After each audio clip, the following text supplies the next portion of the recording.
Board meeting. Do we have a motion out of our closed session or the certification? I move that the closed meeting be concluded and the board certifies that to the best of each member's knowledge, only public business matters lawfully exempted from open meeting requirements by Virginia law were discussed in the closed meeting to which the certification applies, and only such public business matters as were identified in the motion by which the closed meeting was convened were heard, discussed, or considered. Second. There's been a motion and a second. Any discussion? Hearing none. All in favor say aye. Aye. All opposed say no. The ayes have it. Okay, do we have a motion out of closed session? I would motion that the school board upholds the superintendent's recommendation for readmission in student case number 011314A. Second. There's been a motion and a second that the school board upholds the superintendent's recommendation for readmission in student case number 011314-A. Any discussion? All in favor say aye. Aye. All opposed say no. The ayes have it. And I'd like to ask Melanie and Helena Birch to lead us in the Pledge of Allegiance. Oh, we got one right there. TV. Allegiance to the flag of the United States of America and to the republic for which it stands, one nation, under God, indivisible, with liberty and justice for all. Before we get to our presentation, our special presentation tonight, I would like to honor our previous chair, Donna Grove, for all the work that she's done or did. The work that you did, the time that you were chair, for the years that you were chair, were some of the most difficult times that we spent with the Fauquier High School renovation and some of the difficult decisions we had to make. And you always made them with a lot of poise and incredible strength and very nice leadership. So we really want to thank you. Thank you.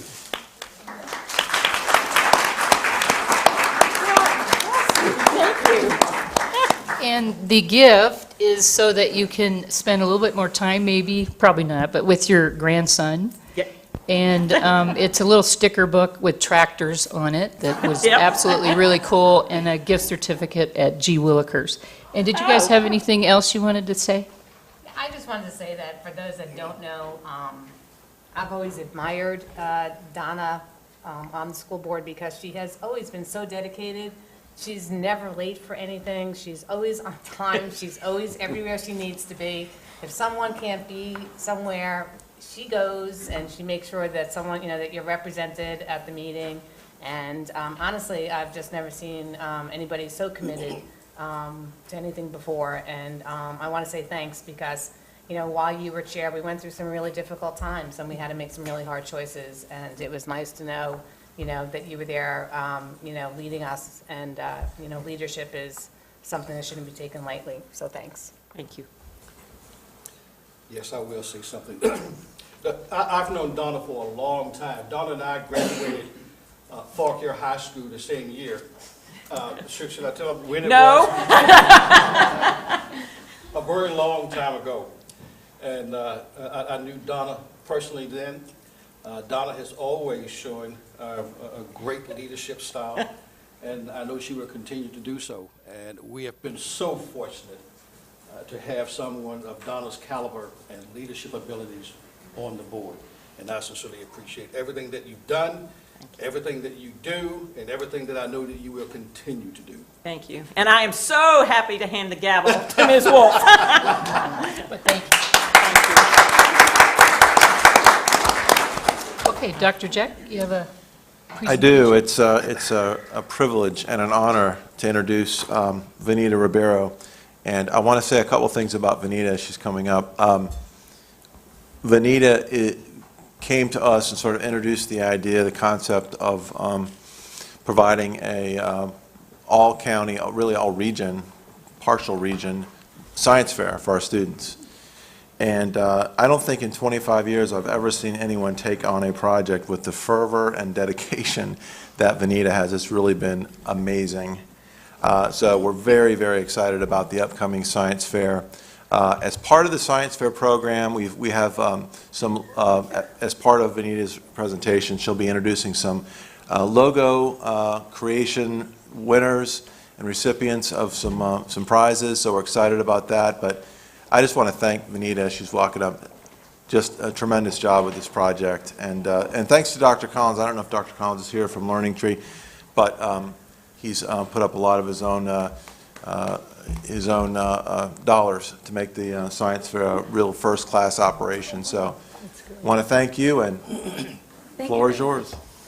Thank you very much. I really appreciate the privilege. As I've said before, as a second-year teacher in Fauquier County Public Schools, I really have no business to be able to be doing this in some sense. So I greatly appreciate the opportunity to do this. And I think that really rings true to the quote. These are definitely brownie points. The quote on the bottom of Dr. Jeck's emails. Harry Truman says, you know, it's amazing what you can accomplish if you don't care who gets the credit. And one of the people that I would really like to credit for this would be Pam Pulver, who is the head of science instruction for the county. Had she been the sort of person that was worried about, this really is my department, honey, just back off, and I'll take care of this next year when I'm not doing textbook adoption, then we wouldn't have gotten here. And I think it's marvelous. I wish I could show you if you go to the Intel Science and Engineering Fair website now, and it says search for an affiliated fair.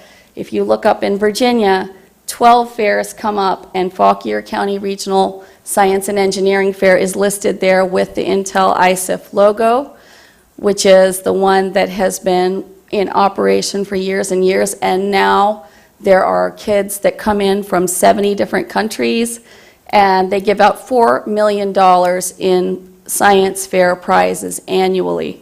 And this year, it's going to be held in Los Angeles, and due to the generosity of Dr. David Collins and Learning Tree International and the Sharp Science Students Foundation, which is their charitable arm, we are going to be sending a student or a group of students, because group projects of up to 3 students are acceptable. So one high school project will be sent on an all-expenses-paid trip to Los Angeles to participate.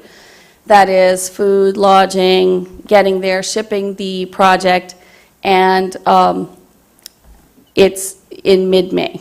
So that is, you know, coming out of there. And I'd also like to thank Dr. Mitchell, Dr. Jack, for all the support that they have given. I think Dr. Mitchell said something about, you know, we don't want you to take on too much. Don't overdo it, or something to that extent. And I said, you're talking to a lady who has 6 children, so obviously I don't know when enough is enough. I'd also like to thank my husband, Dr. Eldred Ribeiro, who actually is here, if I could just say, by the miracle of science, and I would like to say, and prayer. He suffered a massive, massive heart attack 3 years ago, and wasn't sure if he was going to make it, and he is back and able to support me and my family in these kind of endeavors, and put up with no dinner and no clean clothes and that kind of thing. I hope by now you have seen these around town in places. If not, I have some to give to you, and you can take them and put them up in different places. Middle school and high schools in the county are eligible to come in and participate. It's open to home schools, private schools, and to Fauquier County Public Schools. So Fauquier County has put together the funds to support the teachers to run science fairs within each school. We also have Highland School participating in the science fair this year, and Mountain Vista Governor's School. So everyone has been very, very supportive, and I really appreciate that. What I would like to also do is to recognize Mrs. Linda Suter, a retired engineer who is back there, who is also one of our main sponsors, definitely sponsoring the logo contest. The logo contest was, if I could just be honest, was just a fun way to introduce the science fair and hopefully get everybody excited about it, because you might not think you could do the science, but hopefully by the end of this year we'll start inculcating that culture in Fauquier County. You might not think that you could do the science, but I think most everybody could put together a logo or a logo attempt. We have Mrs. Marisa Pappas from Warrenton Middle School, who was a huge help in going through and helping with the logo selection. We had 85 students submit from elementary, middle, and high schools. So that was exciting in and of itself. And then Ms. Tina Ferentz out at Warrenton Middle School. Basically, I just grab whoever's available and put together a survey online, and we had almost 750 votes by New Year's. We had about 743 votes, and that was a factor, but definitely the committee, I'm glad there was one, because I am one of the most indecisive people. So the committee got together and judged the different logos. So I would like to go ahead and present those awards. I know I am leaving off people because I had a whole list, but I figured you would cut me off at some point. So I'd also like to thank Dr. Joseph David for coming out. He's also on the Scientific Review Committee. Because we're affiliating with Intel, there are a lot of rules, regulations, etc. It's almost overwhelming, but we could have chosen to do this next year, and that's what, and I also need to acknowledge Prince William County Schools, because their director of science just handed us all of their documentation. We're talking about hundreds of pages of things developed over the past years, decades. They've had their science fair running since the 70s. So without their aid, we couldn't be doing this year either. And I think that's wonderful to see so many different people in the community coming together. And I think that's what, as educators and anybody who's interested in education, that's what everybody is ultimately interested in. It's for the students. And among our many sponsors is also G. Willikers, who has donated certificates. If you all had told me you need an extra one, I would have passed one along. But I'd like to go ahead, the parents and students who have come out here, and recognize them for their work. Thank you for submitting. I wish we could give something to all of the students who submitted. That would have been wonderful. So Georgia Jones from Auburn Middle School, if you would like to come on up. You have a certificate and a $25 gift certificate to G. Willikers Toys and Books.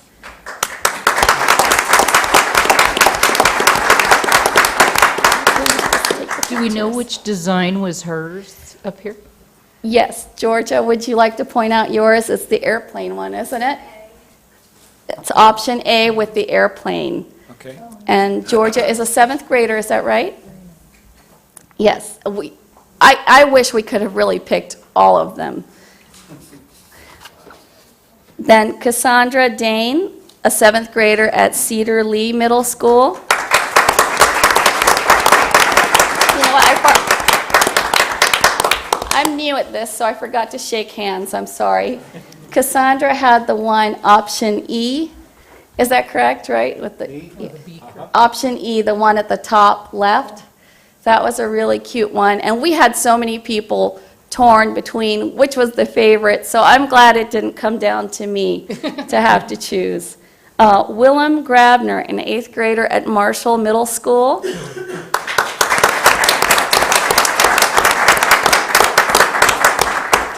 And Willem had the option B at the bottom left with the pink liquid. Maybe you could enlighten me what the pink liquid was in the flask. All right, I thought I was going to say pink liquid, and you would correct me with some big, long chemical name. So, and then Alex Wright, an 8th grader at Warrenton Middle School. Alex had the whimsical one with the mad scientist at the top right.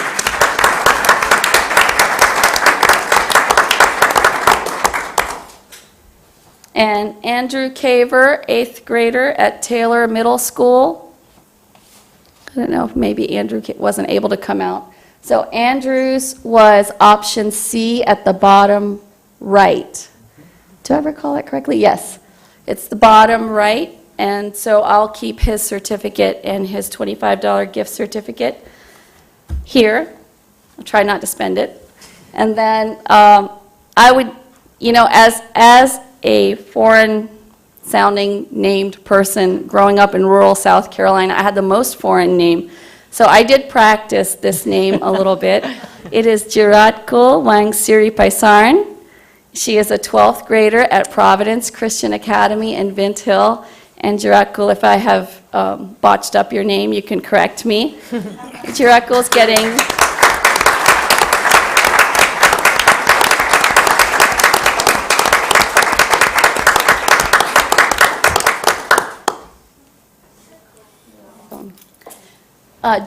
The logo that we have chosen is on the top center.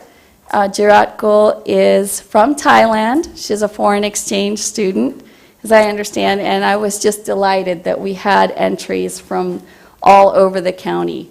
If Elna McMahon were here, who donated all of these gift certificates, she said, "Sure, what do you need?" And I said, "We'd like to have certificates for the finalists." And I said, "But could we have one for the winner too? Because it's nice to have a $100 check, but it's so much fun to have a gift certificate." So Right. thank you so much, and I hope you will log on to our Science Fair website, FAUQUIErsciencefair.com, and there are lots of forms and other resources available there. Thank you. Thank you. Thank you. Thank you.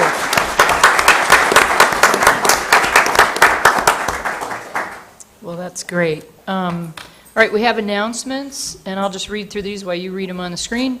The Mountain Vista Governor School Governing Board will meet Thursday, January 16th at 8 a.m. at the Lord Fairfax Community College Middletown campus, Karan Center, Woodmark Conference Room.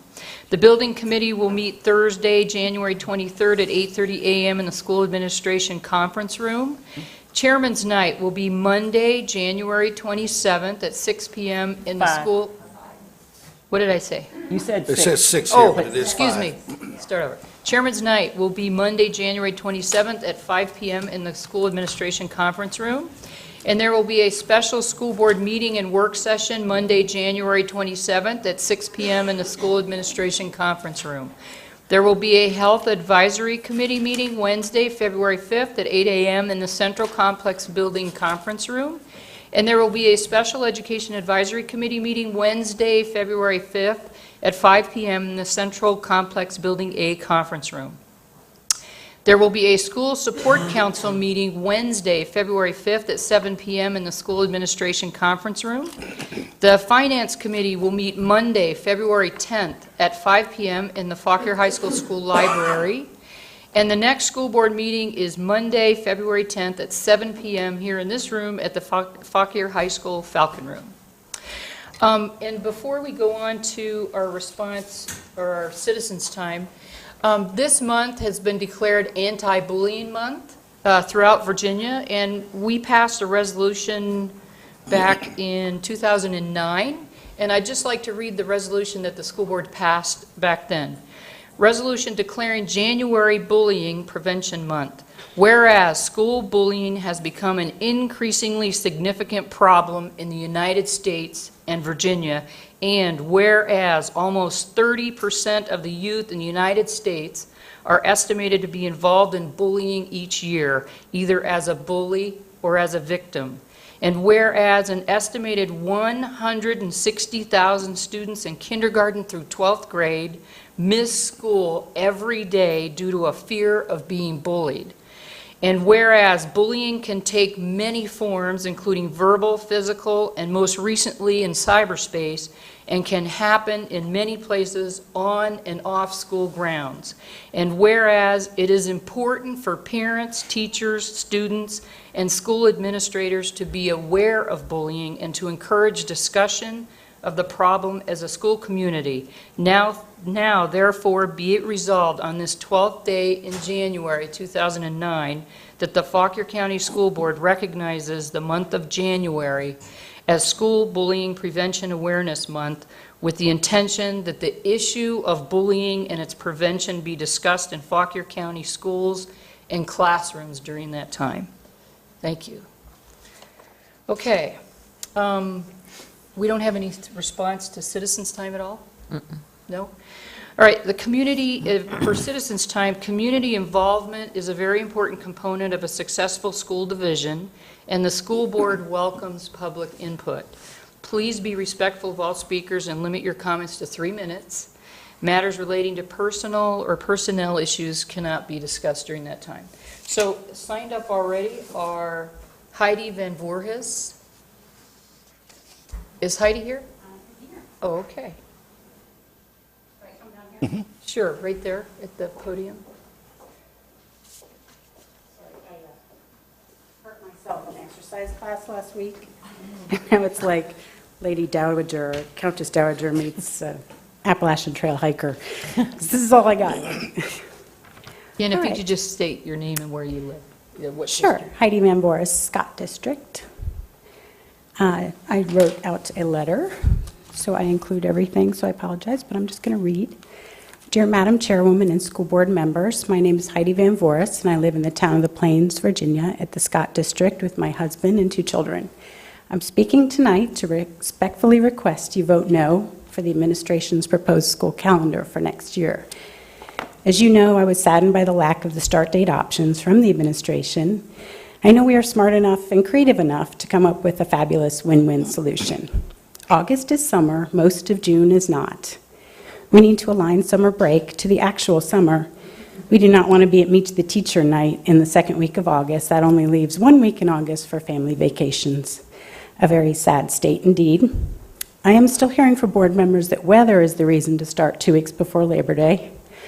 Although I don't hear that from the administration now, I'm hearing faculty want to end the semester before the winter break, and this is confusing. It seems weather can't be the reason. There are options closer to or even after Labor Day that give us between 8 and 13 snow days before even adding days to the end of the year for weather.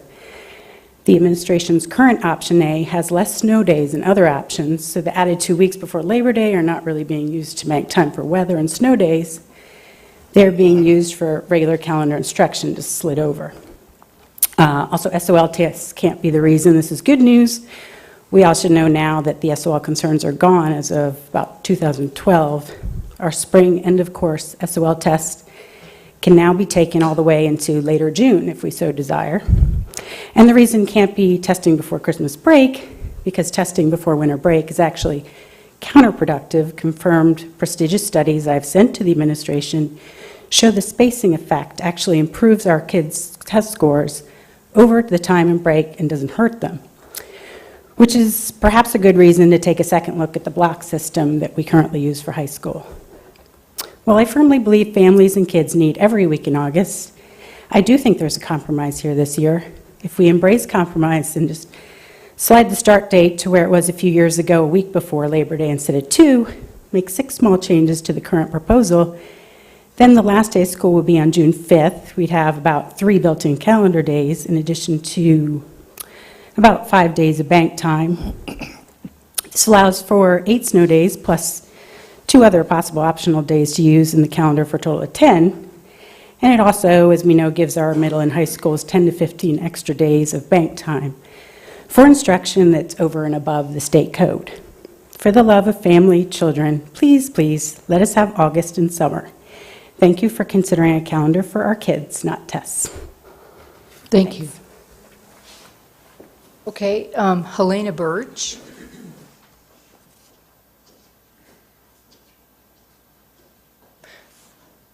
Melanie, are you guys separate or together? I'm helping her out. Okay. Not sure about height issues here. There you go. Do you want me to put you up or not? Okay. Okay. So, talking about our school's play. well, I am in the science fair. I just wanted to mention that. But I'm talking. Congratulations. Thank you. I'm talking about our school's. No, I got confused. School's playground. Because I'm really happy that you guys are helping school playground. But I was wondering why it wasn't before the time when we had the money when we just got it. Yeah, that's my question. I think you're trying to say she was wondering why it couldn't come more in like the November, December time. Yeah. Instead of later on, and you wanted to thank them for allowing you to have all of the playground that was submitted, proposal, and the kids are really happy. Yeah, all my friends are happy to get it too. I bet. It's kind of tough to stand in front of everybody. Yeah, oh, yeah, major, major. Okay. Thank Thank you. you. Enjoy Thank the you. playground. Okay, Melanie Birch? Hi, I'm Melanie Birch from Scott District, and I too want to thank you officially for approving everything that we submitted for the playground. Some of you may not know that PB Smith really hasn't had a playground for the last 2 years, so the PTO and community got together and raised the funds on their own to cover everything. We're extremely excited to get this in here, and we've been very happy with working with the building committee and submitting everything to you, and knowing that we could even, hopefully, in my world, pay it forward to another school by avoiding having to take any money from the public school system, and we're hoping that the next allotment of money that's set aside for playgrounds can go to another needy school immediately. I would like to say that we're extremely excited to get Phase 1 into the ground as soon as possible, but I would also like to ask that because I represent 500 students in the in the school and their parents and some surrounding community stores and businesses, that we still remain involved or at least know what's happening with this process. It's been a little bit silent lately, and I don't know what's going on completely, and I think it's important for me to know so I can relay it to the families. Should there be anything that is different than what we're expecting with installation, I think it's appropriate that we know beforehand. I don't want to surprise any parents with one expectation and then, something else is there. But overall and ultimately, what I am saying to you all is thank you very much for working with us. It's been a pleasure. And Cheryl, congratulations. And Donna, thank you again for everything that you've done to support the school system over the years. Appreciate it. Hey, can I ask one question? I'm not sure I understood what your daughter said about wanting something sooner. We had hoped when we finished the 5K on the 3rd of November that we could have the process sped up a bit, but we lost 2 months of time. I think we were on the, initially we were going to be on the building committee's agenda, and then we were taken off 2 months in a row. Don't know why, I didn't bother to ask. It is what it is, and so the kids were just disappointed that they couldn't get something sooner because these children have been working for 2 years to raise that money. And again, they raised the $60,000, so it's important for this last grade. And Helene is a 5th grader to get on there and play as much as possible. Right, okay. Okay. I think she could contact your office, right? She Jen? can, and it's my understanding, although I'll confirm this, we've been keeping the school informed. I'll talk to Dr. Comstock to make sure that the friends at Smith are informed. But it's supposed to be starting installation this week because we have 2 days off this week and we wanted to bring them in while kids were at school. Okay, good, So I good. believe installation's starting this week. Okay, all right, good, thank you. Right, great. Thank you, thank you. All right, board members. I'll start with Ms. Grove. Okay, well, we haven't had a building committee meeting, and we haven't had a personnel committee meeting, but last week was a busy week for me because I got to go to Kettle Run for their engineering design symposium where the students presented. I think it's about 18 students, Major? Right. 18 students presented their engineering projects, and anybody who thinks that good things aren't happening in the schools, you would be blown away by the projects that Ms. Wolf and I saw. And then on Friday, I went to Southeastern for their project symposium. And again, the enthusiasm at Southeastern was just, everybody was enjoying what they were doing. They loved their project-based learning. One in particular that stood out to me was the solar walk. Did you see that one? Yes. And they talked about the difficulty of using a post hole digger, which is probably the worst tool ever invented. And one girl just decided to use her hands to dig the holes with, but they had to dig the holes, set the post, make the displays, and then, and then did this whole beautiful walk outside, which we couldn't enjoy. With little plaques that you could walk. And then on Saturday was the county spelling bee with its drama. I've never been to one before that had so much drama, but we got through, fun day, an auditorium full of proud parents and family members, so great things are happening in Fauquier County schools. Yep. Thank you, thank you. Ms. Reardon? My committees did not meet this month either, I think with the Christmas holiday, and everything was pretty quiet. And what Donna just reported on, that's exactly what I'm talking about. The woman is amazing, even though she's in the, even though like she works in for herself in the county, she just has time to make all kinds of trips to different schools, and she is so involved, and that's just, thank you, Donna. You're welcome. Thank you. Mr. Bland? As you heard, Donna and I are both on the building committee and the personnel committee meeting, and we did not have meetings in December, so I have nothing to report along those lines. Okay. Dr. Jack? My report's done about regarding the science fair, although I did want to mention that I went to the computer math class today at Kettle Run High School, and just absolutely and thoroughly impressed with what's going on in computer math.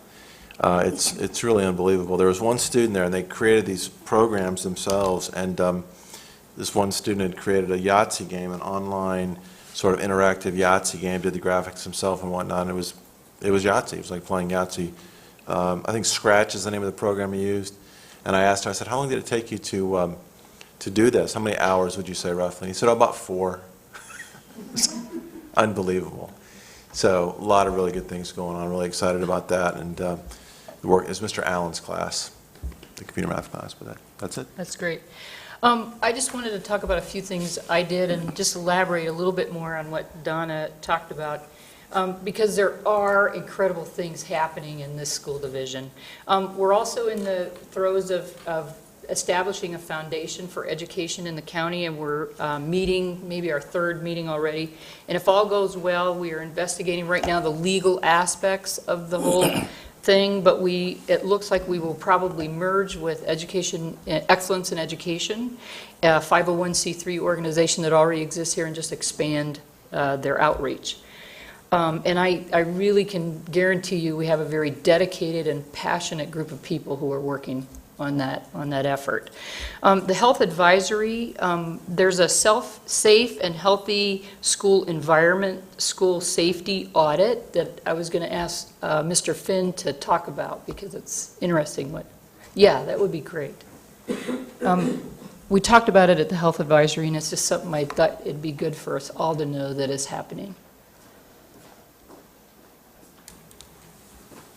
The school safety audit is something that Janice Bourne has led us through for many years, and it has recently evolved. It's developed in conjunction with Department of Criminal Justice Services and Virginia Department of Education. They have added a component, a required component now, which is the school climate survey, and that was administered for the first time last spring at the middle schools, and will be administered this spring at the high schools. It's something we'll be talking about at principals' meetings tomorrow.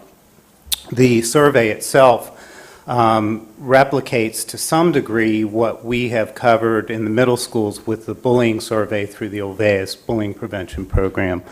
And with this now being a requirement, we're going to begin to move away from the Olveus Bullying Prevention Survey at the middle schools and really work within the Department of Criminal Justice Service and VDOE survey. It yields good information. I reviewed the one for the middle schools from last spring.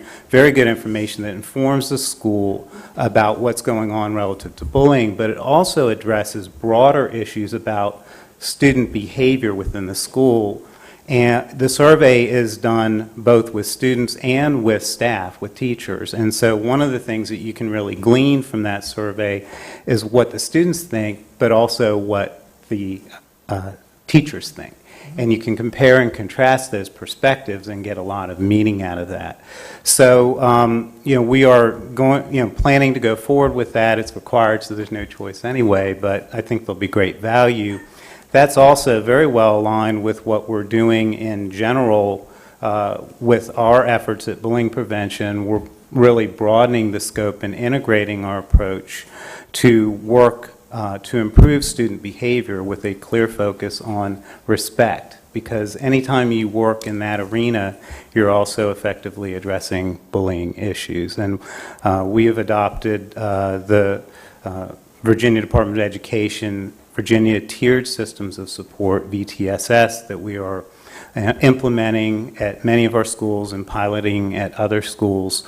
It's a very comprehensive three-tiered model that helps us effectively use data to track what's going on with student behavior in the schools and put strategically designed interventions in place to improve student behavior. That's not just about student behavior. That's also a very important step in us as a school division improving our learning and our student academic outcomes. They all fit together very well. And actually, in the Virginia Tiered Systems of Support, it is an integrated model that looks at both what's going on with students behaviorally and academically. So the climate survey fits very well with where we're heading as a division, and I think it's going to yield very useful information going forward. Thank you, thank you. That sounds, isn't that great? Great. Yeah, the other thing the Health Advisory Committee is doing, we have school champions, health champions at each school, and we're going to integrate those champions with our strategic plan number 3.5, which is to increase wellness activities in the elementary school classroom by increasing physical activity. So we'll keep you posted on that effort. I just want to say the project-based learning symposium at Southeastern was incredible, and I really want to invite everybody in the community and here to attend these events to really see the incredible work that our students are doing.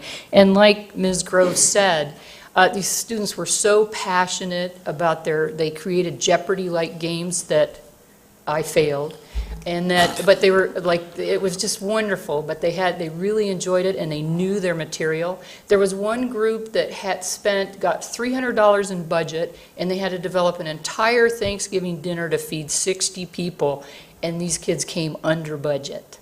It was amazing. Under $300 for 60 people, an entire Thanksgiving dinner. And they prepared it. And they prepared it. I mean, it was amazing. The other thing that was interesting is they had a group that contrasted the Titanic tragic event with the September 11th World Trade Center. And what was interesting about that is these students were very small. I didn't realize they were very small when the Trade Center thing all took place. So it is phenomenal work that all the teachers and students are doing there. And then I cannot go without mentioning Bill Davidson at Kettle Run High School's engineering symposium with these projects. What they did is he told them to find what they call an associate who they could interview and find did they have a need to help them with a disability. So these students, not only did they learn engineering and presented their project to our group, but they also had to really understand what somebody else's disability, what that caused in their life. There were several projects that helped amputees and partial amputees.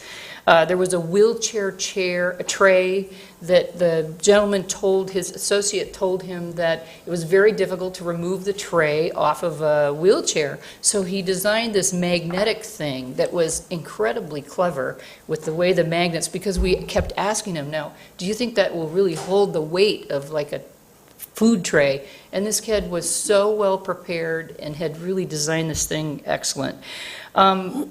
In assisting blind people to walk around and sense where objects are in a room, and that gentleman had the most incredible, and they're supposed to develop a prototype, which it was amazing, the prototypes. So I really highly recommend that everybody take time to go to these things that our schools have, because they're doing amazing work. And I really want to thank Bill Davidson, the CTE teacher at Kettle Run, for just great stuff he's doing with our kids. Yes. Madam Chair, Ms. Grove failed to mention that the spelling bee winner was from Marshall. What grade? What grade level? Eighth, wasn't Was it eighth grader? Kira Wilkinson. Sixth grade. Sixth? Sixth. Sixth! Yeah, Oh, that's great. sixth. That's great. That's great. We grew them smart in Marshall. Okay, anything else? Okay, great. Thank you very much. That's great. Okay, Ms. Kotoff. Yeah, it was the sixth. Holly. Excuse me. Good evening. You have before you the report from November, through November. There was a Finance Committee meeting, and it was fantastic. I know you meant to mention that as well. I did. It was. This is 5 months into the year. We're on track. In fact, I will point out that food nutrition, their revenues actually exceeded expenditures earlier in the year than normal. Of course, we did have some days in December, so we'll see how December's report turns out.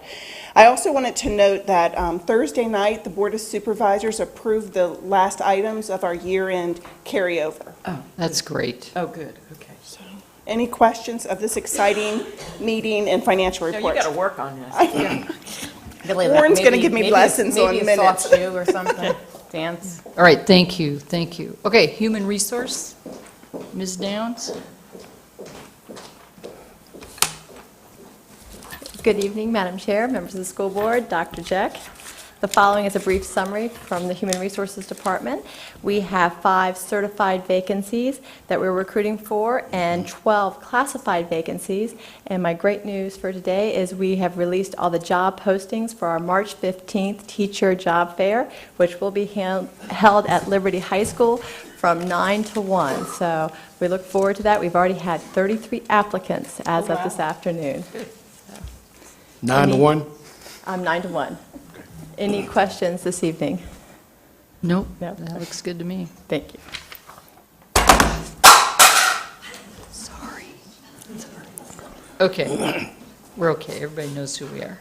Thank you. Okay, consent agenda. Madam Chair, I motion that the school board approve the following: the minutes of the November 11th. Wait, I don't think we're taking that out, right? Is that correct? The minutes? No minutes, I'm sorry. No minutes. I apologize. That's my fault. You all have not reviewed the December 16th. Okay, but we, Monthly bills, start with monthly. all right, the monthly bills and payroll, the personnel actions, the new high school courses, and the religious exemption 011314.1. Second. There's been a motion and a second to approve the consent agenda, monthly bills and payroll, personnel actions, new high school courses, and religious exemption 011314.1. Any discussion? Hearing none, all in favor say aye. Aye. All opposed say no. The ayes have it. Okay, information items. School nurse evaluation.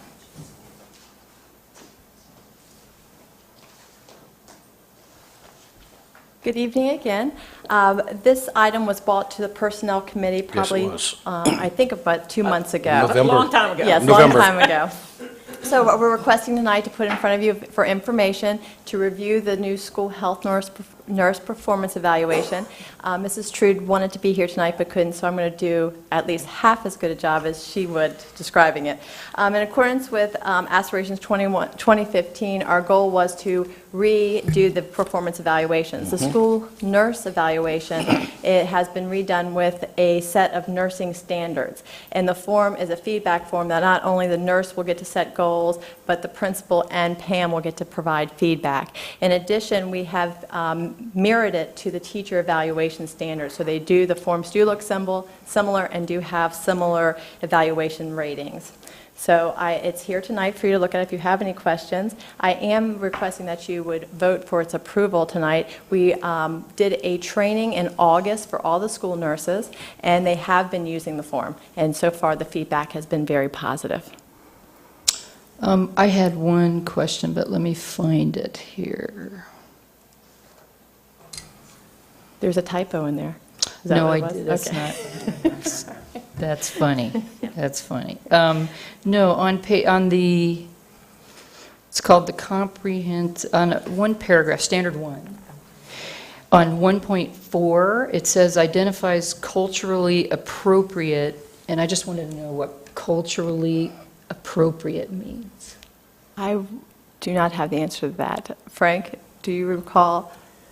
Can you read the whole? 1.4 says identifies culturally appropriate short and long-term student health outcome goals to address needs and documents outcomes as measurable goals.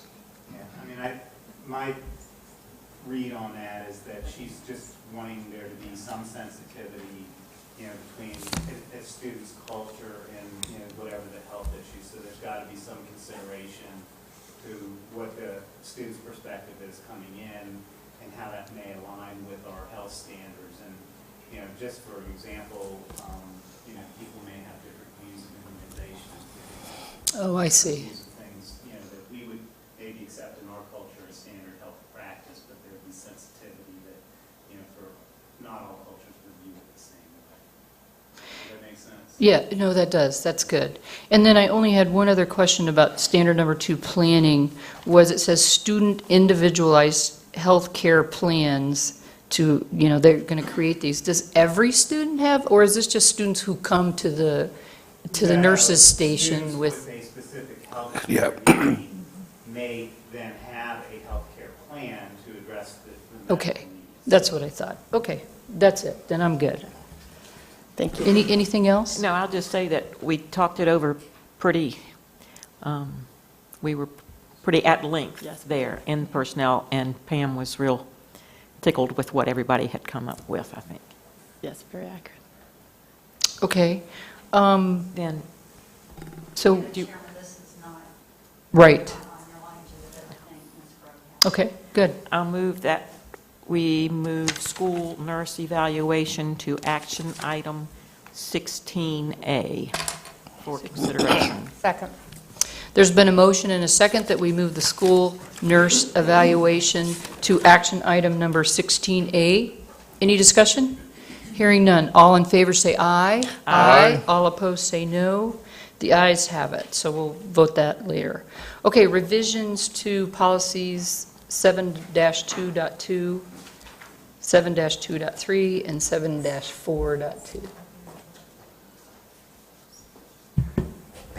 Back for more.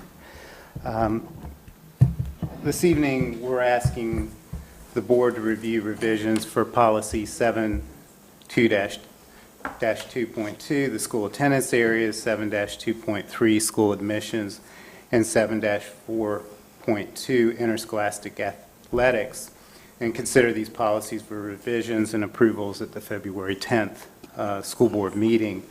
More specifically, we have gone back to review these policies relative to student transfers between schools within the division, particularly as it relates to VHSL, Virginia High School League eligibility rules. So the revisions that we've incorporated into the policies create cross-references between these three policies and draw attention to the importance of not just meeting the residency requirements, but also meeting the requirements for VHSL eligibility when it's a in-county, particularly in-county school-to-school transfer, that those issues need to be addressed. We also took the opportunity to refine some issues that we saw in the school admissions policy and some of these other policies. There were some inconsistencies we found when we reviewed, when we have a student that changes residence during the school year. We found that the verbiage in the policy for 7-2.2 indicated they could remain for the remainder of the year, and there were inconsistencies with other policies. It's to the end of the semester, so we did clarify that in the language to make sure it's consistent across all of our policies. In 7-2.3, the admissions policy, we added in the definitions. Those definitions we feel are very, very important in our work in school admissions, work in general. They were lost when we did the policy revisions, the consolidation and the policy revisions for the student policies. And when we went back and looked at our old policies, we felt it was very important to bring those definitions back into the school admission policy. We also, if you can you back up to that one real quick again? Under the first definition for bona fide resident, there are very specific, 3 specific points. The original residence must be abandoned by the entire family. The entire family must abandon the residence and take with them the household goods, and the change in residence must be made with the intent that it is permanent. I just point out that that language comes right out of the VHSL policy on transfer rules. So we embedded that in the definitions for our school admissions. So you can see that we tried to weave together these requirements very closely so that when we're considering transfers, we're also very much considering the VHSL requirements. And the last policy, 7-4.2, the interscholastic athletics, we added a subsection for athletic eligibility. It was amazing to me when we looked at our policy, there was nothing in there about that. So it's right there, and it's highlighted in the red there for you. We originally went about, our first revision showed all these stipulations per VHSL policy. We reviewed this with our school board attorney, and they recommended that we just simply state that to reference the VHSL manual and give the link, because they said otherwise, as the manual's revised, and we'll always have to revise our policy, so they just felt that was a better way to address it, but it's right there for everybody to see in our policy. Okay. So that's pretty much what we have at this point. I guess we can talk about that at the work session on the 27th, for questions, and hopefully we'll be ready to go February 10th. It would be nice to have these revisions in place before we get into spring sports. Frank, for the upcoming work session, I would be interested in knowing whether or not, if they're adopted, if there's going to be any plan to make sure that these are, that all personnel that deal with these situations, including the sports personnel in our schools, are going to be instructed on the changes. Right, I think that's a good idea. I think that's easily accomplished. We've already, Dr. Jack, myself, have already taken steps to address some of the concerns directly with the high school principals, the athletic directors, and then they in turn have informed coaches of some of the concerns that we've had leading up to this point. But we can absolutely follow up with that after the policies are revised and adopted. Thanks. Okay, any other questions? All right, move it to our work session. Is that good with everybody? Right. Okay, great. Okay, now we're at the school calendar. Ms. Parkinson.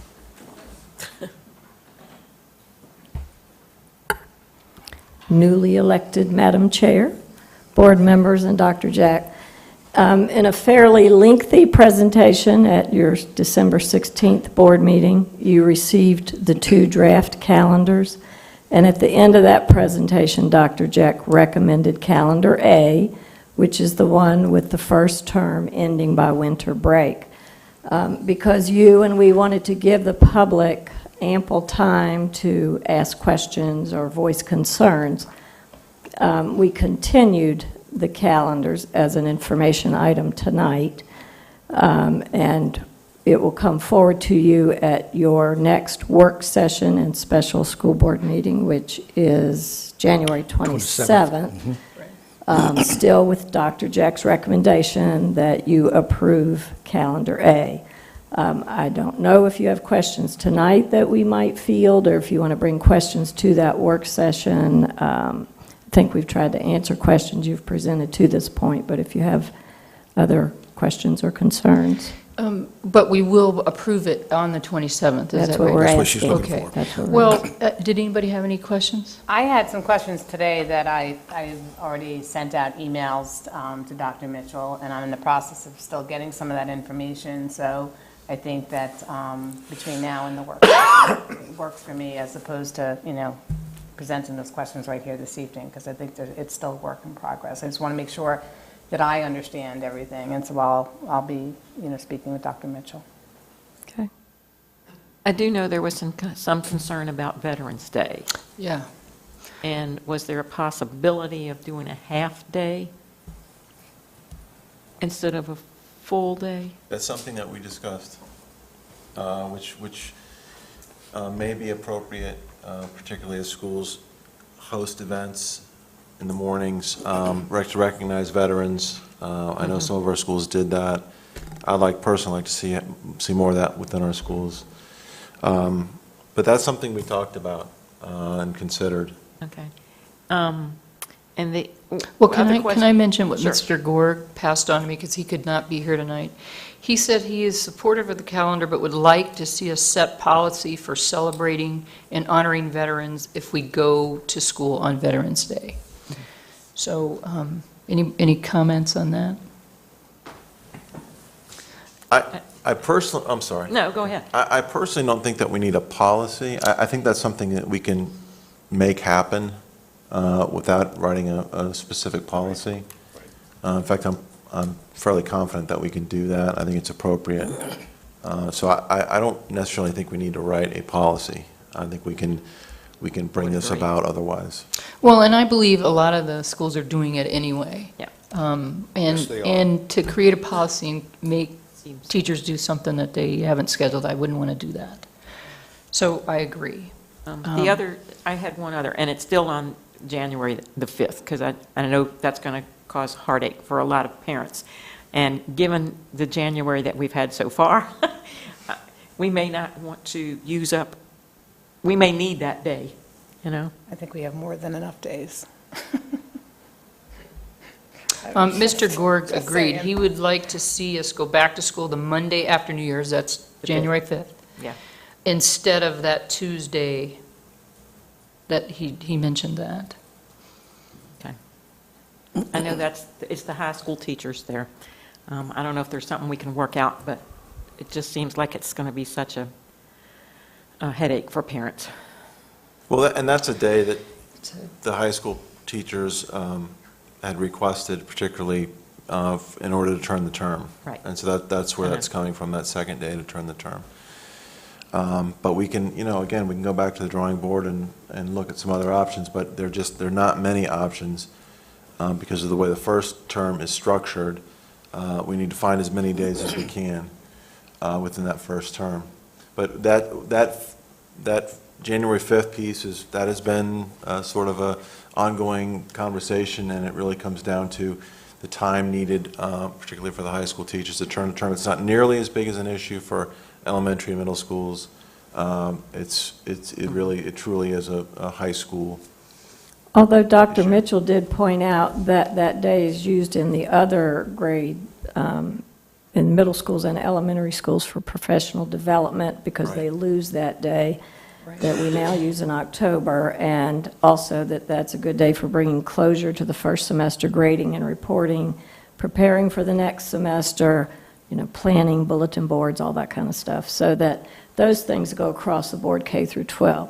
Definitely the high schools could use a day for turning the term, but there are issues at all levels. And correct me, we have tried to do it in one day, correct? We Oh, did. Yeah, and it doesn't work. We did. So, Yeah. yeah, I'm, Yeah, sure. Yeah, Yes. I'd like to hear, yeah. Yes, yes.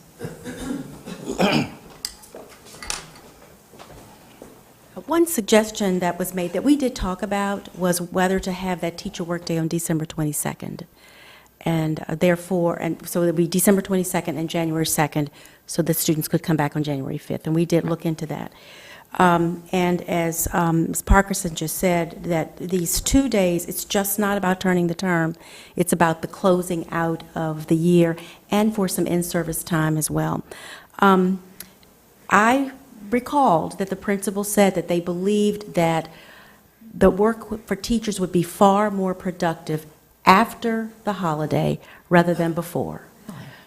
But I wasn't sure.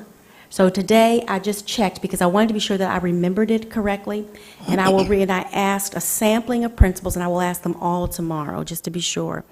But one principal said, I believe so many teachers might take leave, might be tired, not be able to accomplish much at the end of the year in December. Please explain that productivity for all of us is increased after some time for rest. And so that's what they were talking about in doing that. And that's just how they feel about it.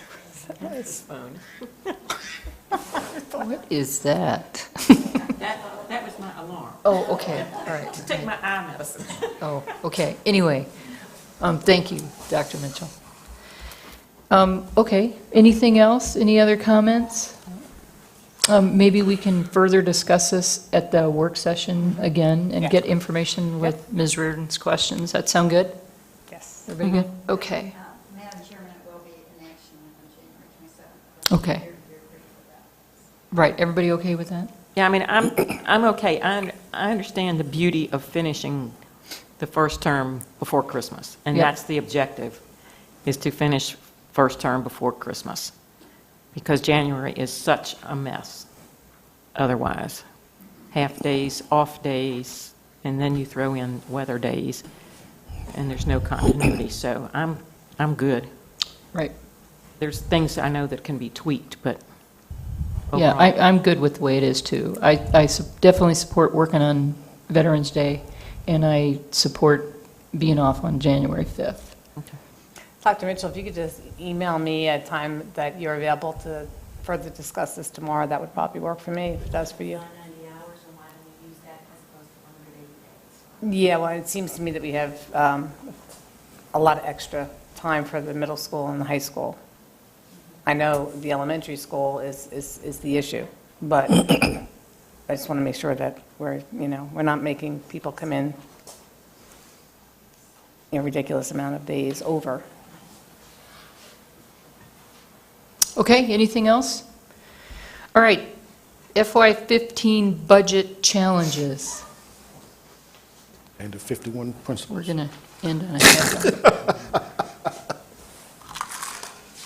I apologize up front if I'm repeating information I've offered earlier, but it's always good to come back and revisit some of these things because there's so many pieces to the puzzle, which is one of the reasons why we thought it'd be a good idea to do the February 3rd Budgeting 101 workshop, just to sort of give stakeholders an opportunity to see what the whole thing looks like. Because in Virginia, it's unusual and it's fairly complicated. But just in going back and reviewing our budget goals and considerations, these goals and considerations, these are the pieces that not only administration sort of agreed to or discussed at length during Administrator Academy, but also the school board during our retreat. And at the top of the list was improving compensation and benefits, and all those other, certainly not less important pieces that we need to continue to improve in order to move our school division from good to great. Oops. Why did I do that, Ginger? Here we go. No, that didn't work.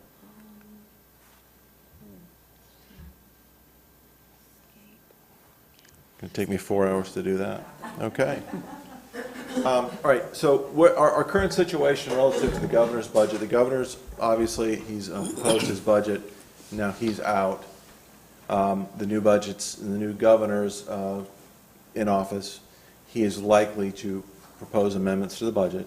Those things will be forthcoming. The biggest shake-up to our budget, of course, is the composite index change, roughly 2 percentage points, which is the 12th highest in the state, by the way. And what that means for us, of course, is less money to the tune of $1.5 million. But it's important to remember that the governor's proposed budget does put more money into education, roughly $600 million, I think, in new money for education. But that doesn't offset the $1.5 million we're losing because of the composite index. It ends up with a net loss of about $300,000 in direct aid. So there is a net loss, which would have been much worse if the governor's proposed budget didn't include additional money for education. So we'll see what happens with Governor McAuliffe. We'll see what happens with any amendments or the crossover budget. There's a lot that could happen or very little could happen. It's hard to say. But what we've asked for as superintendents anyway is if you're going to, if you're adding money to the K-12 education, please don't put it in programs. Please don't put it in charter schools. Just put it back in the general fund to help schools out. Federal revenue is not projected to rebound from sequestration cuts, and that's still an unknown. There's been some positive verbiage out there about potentially getting some money back that was lost as a result of sequestration. We'll see. And the local funding increase, as you know, for current year was $1.5 million over fiscal year 13. So that was there was a $1.5 million increase, which covered the 2% raise that employees received. Expenditure challenges, there's a benefits increase, which is roughly right now about 5%, which I believe is around $600,000 additional needed to cover benefits increase, health insurance, and some other insurances like group life, etc. The request we received, we did what I think was appropriate. We asked our principals and our directors and our coordinators to give us feedback relative to what their needs were, because we were dedicated to producing a needs-based budget. So we factored those pieces in, and we sort of worked through those and vetted those requests. And then, of course, there's a compensation piece.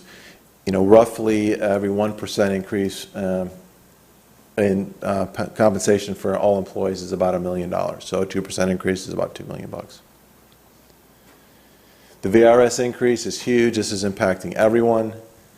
It's difficult to explain. I think most board members, I think you've got this.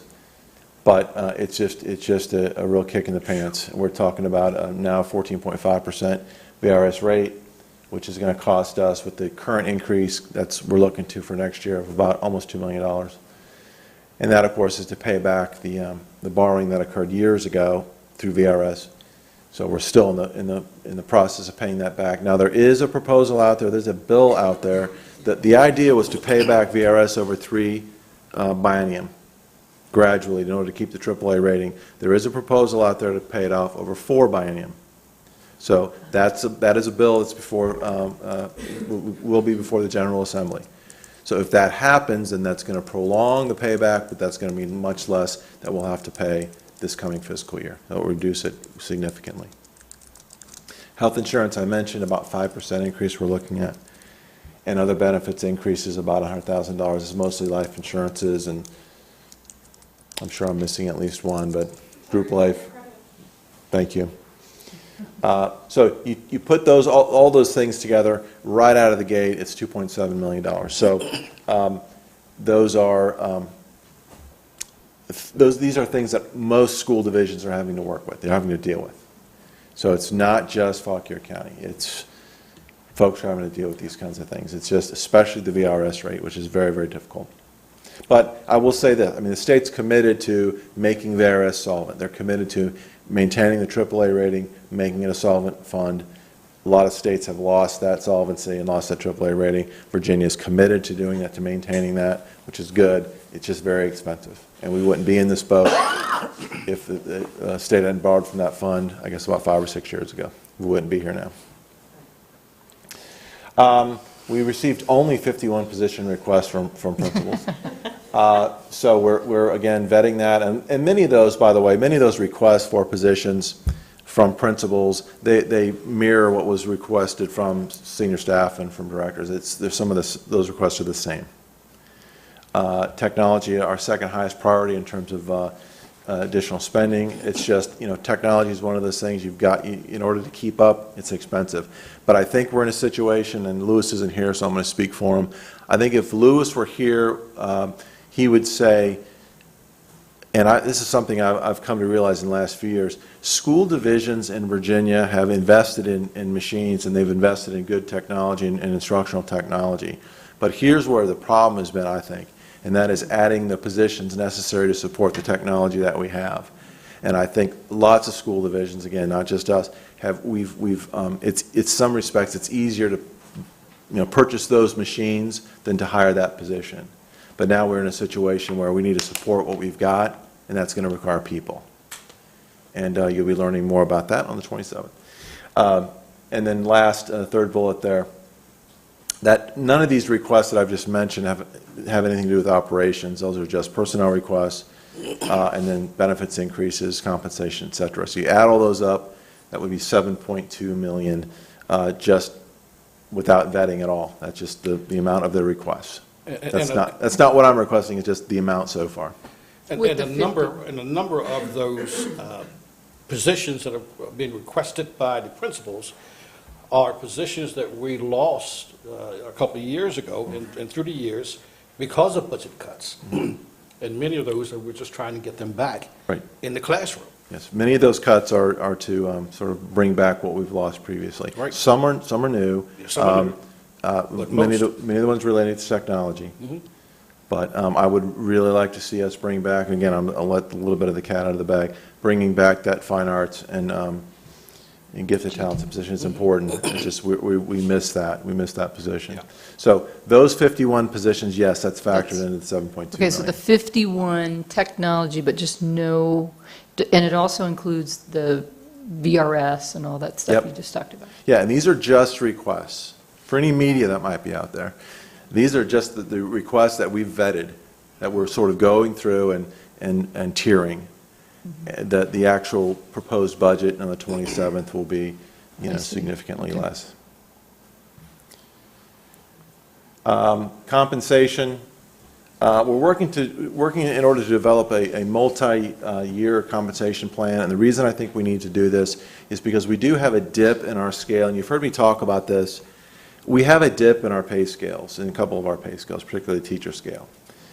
And it's in other words, at the beginning of the scale and at the end of the scale, we're fairly competitive. Towards the middle of the scale, which is where we lose teachers often, we're less competitive. My feeling is that we need to gradually, fix it all at once is extremely expensive. So I'm not advocating for that. But I think we do need to make progress in straightening the scale out so it's more equitable top to bottom. And so you'll see that as far as a sort of a 4-year compensation plan that fixes that or addresses that need over a 4-year period.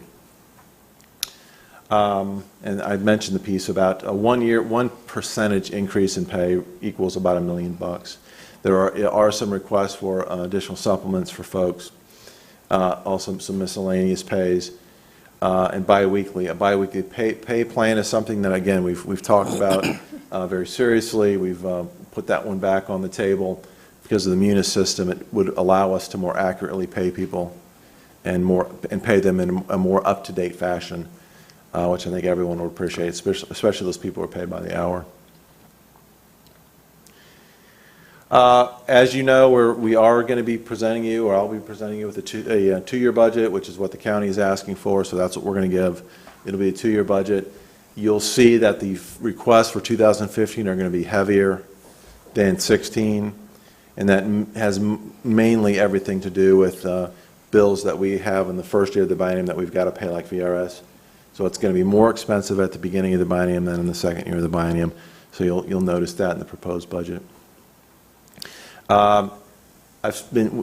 This is a very important piece that can't be missed.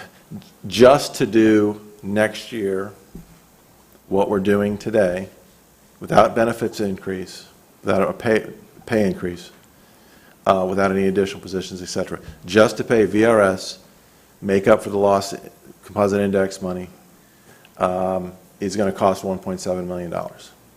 Okay? Just to do tomorrow what we're doing today, or doing next year what we're doing now, is going to cost $1.7 million. That's key. So that's not making any progress. That's just remaining status quo. Okay, that's very important. How do we begin to address these budget goals? Well, this is our calendar, and you've seen this calendar before. We did add the budgeting 101 presentation on February 3rd, but otherwise the calendar really hasn't changed. I do expect, however, that this process could be longer for a couple reasons. One, we got a new governor. The expectation is that he'll make some significant amendments to the budget. That's not in stone, but that's just sort of the word out there, is that there'll be changes to it. And because it's the first year of a biennium budget, it's a longer session. It's going to take longer to get these things through both houses of the General Assembly, crossover, and then the governor's amendments approved. So I can foresee this being a much longer process than, for example, last year, which moved pretty quickly last year, as I recall. This could take a lot longer. So that's sort of a nutshell in terms of what our challenges are. We're still working through a lot of these things. We've got 2x2 meetings coming up in the next week or two. That'll be a good opportunity to sort of give you more of the nuance, more of the detail. And then on the 27th, I'll be presenting you with my proposed budget. Have you talked with Mr. McCullough about what his vision for year 2 budget is? I mean, the process, how it would change? Yes. It's hard to speak for Paul. Paul it's a brand new process, and I think that's the way he looks at it. But what I've said to Paul is, Paul, we're going to give you exactly what you asked for. Whatever you were expecting from us is what we're going to give you. So you tell us exactly what it is you want, what the Board of Supervisors wants, and that's what we're going to give. But I think there's just still some murkiness to the process, because they still have to present a budget every year. They're still required by Code of Virginia to present a budget, and so are we. We have to present that every year. So we're having to do a lot of forecasting for the next year and guesstimating what costs will be or increases, et cetera, et cetera. And whatever adjustments have to be made middle of the budget next year, we'll have to make some adjustments, because what we're proposing, things will change. Right. Electricity, price of electricity might go up. We might get 200 more students. Things might change. So I'm guessing that when the Board of Supervisors says we'll consider emergency requests mid-2-year budget, that those things would qualify as emergency. Does that make sense? Yes. So if we had a large spike in enrollment, that would be an emergency. If we had 3 feet of snow and we had to do something drastic, that would qualify as an emergency. Or if, for example, our health insurance jumped up by 30% or something. Those kinds of things. But the Board of Supervisors hasn't specified what they consider emergency requests yet. We don't know what those are. We just sort of are guessing what they might be. Okay. Okay, anything else? Any other questions? Okay. Get to the agenda. Okay, middle school scheduling. Who's doing this one? Me? Oh, sorry. It's me. Okay, middle school scheduling endorsement. You should say Dr. Mitchell. Oh, okay. Sorry, okay. Sorry. All right, I'm going to read this long paragraph that just talks about the process a little bit, but about what the school board is going to endorse here. In accordance with policy, administration is tasked with the responsibility of designing programs that promote educational opportunities and meet or exceed the requirements of the Code of Virginia. The school board is not required to take action in scheduling revisions unless there are extensive revisions and additions. However, it was administration's desire to be transparent and open and receive as much input as possible regarding the middle school scheduling revisions, and they determined it would be beneficial to ask for the school board's endorsement. After much effort and hard work from Dr. Mitchell, her staff, and Dr. Jeck to provide the most educational and equitable opportunities for our middle school students, an extensive review of middle school scheduling, revisions by administration, faculty, and the school board. We endorse the middle school schedule presented on November 5th, and 25th. again, 25th. excuse me, November 25th, and on December 16th. And is there anything any of the school board members would like to say? No, I'll just say I appreciate all the work that Dr. Mitchell and her staff put into getting this thing right. And I don't know that there is a perfect schedule, but we're going to be close. Right. Ditto. Madam Chair, I would like to say that, address this to the community at large. We heard you loud and clear. We heard your concerns, we heard your opinions, we heard your likes and dislikes, and it was impossible to try to address all of those concerns as one might imagine. But I think the committee and the administration did a great job in coming up with the solutions and putting a plan in place that I think is very workable. And I thank all of you all for that. I know it was not easy. Right, good, I agree. I totally agree, and I also agree with Robert Miller, is it Robert Miller? Miller, Mr. Miller. Last school board meeting, who said it was just a real good compromise. Anything else? We have the, Okay. Yes, do then we I have our will- motion? I will move that the school board approve the school nurse evaluation. second. There's been a motion and a second that the school board approve the school nurse evaluation. Any discussion? Hearing none, all in favor say aye. Aye. All opposed say no. The ayes have it, and a motion to adjourn? I move that we adjourn. Second. So, Yes, sir. we're adjourned.